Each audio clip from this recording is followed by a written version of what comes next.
Değil sahip beni? Sahip aku herikten sonra çepiku. Üç sonra tabi adet tenane sonra mesela misayip tenane ama misayip tenane hatırı mesela misayip aku bize razı verecek yani şeyse. Sonra dotak tav yine rahat kesiye ki misayip tenane muhalif ben zaman bu keysun. Bana eskide güne bana misayip aku güne misayip aku bırakır ben misayip amına kelle zine kelle bana jegel kotramat masal jegel kotramat. Yani ben sana kilosu tutalım.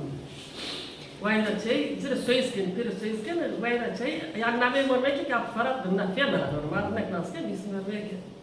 Bunun sonra mayda sana payız ya hızlı araba var ama mormek bana ya da bana. Koyusu provay kanal sana ay hatta possible trying sana. Serteler seni de var onu ki o güzel ben tripir yapıyorum hatta bana kurban giriyor. Sonra güzel bir adam. Bana ya arzu var, hoş somayı bu da sonra zaten. Jadi sana mai sana ya da fizik sıkçara ya aga bu fara hatta parsiyo hopiyor ne anda put bu bera kodun yoru word tek parsiyo homenda piri ki olsa sen söküyor hem ya salara ve ne rahat bela mı tönüyor mesela ne var ki hatta parsiyo pozitif piri ya buri ne var arzu min yüzüne parsiyo çık töküşler ha piri ama piri var bize bu kadar ne var ciğerim ta partiye ben her taraf mesela para gittim Ya mektep rayının Erzincan'dı döneminde. İkili arkadaş mı ama yani asman market var ona har değilsiniz ama devam market ana yola sosyal aşağı yukarı 10 kilometre bize çığırdım yayan sonu. Kelimeyi bu sonu değil mi? Arkadaşlarına kadar senin yani radyasınız ama senin ket suyu. Arabiyonu aşağı yukarı 7 metre var. Ama zor düşük ekleyen o, yüzüydüm bari der bu.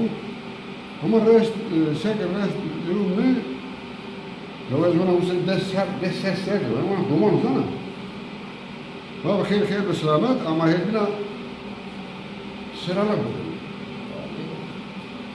Yok sıralar içine, esas sıralar tuğlu. Nasıl ne bu sana? Maz baba emret ya, esas sıralar tuğlu.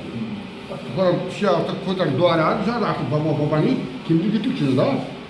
Diyoruz işte bak ki nami dar bu bak işte falan keşler falan yani ermiş insanlar bu yani hatır değil ama sıra bir bayı şeyden hatır değil satıyor. Mayı işte dar kadar keve sınıfta. Ama birisi tüytesine bir keve Allah Allah yani. İşte sana bir keve ne var? Ters bir şey. Şimdi o arkadaşım direkt var mı kağıtlı çıktı başında. Bana ne vardı falan. Ben de kendime anlattım. Yani anlattım beni babayı saklı.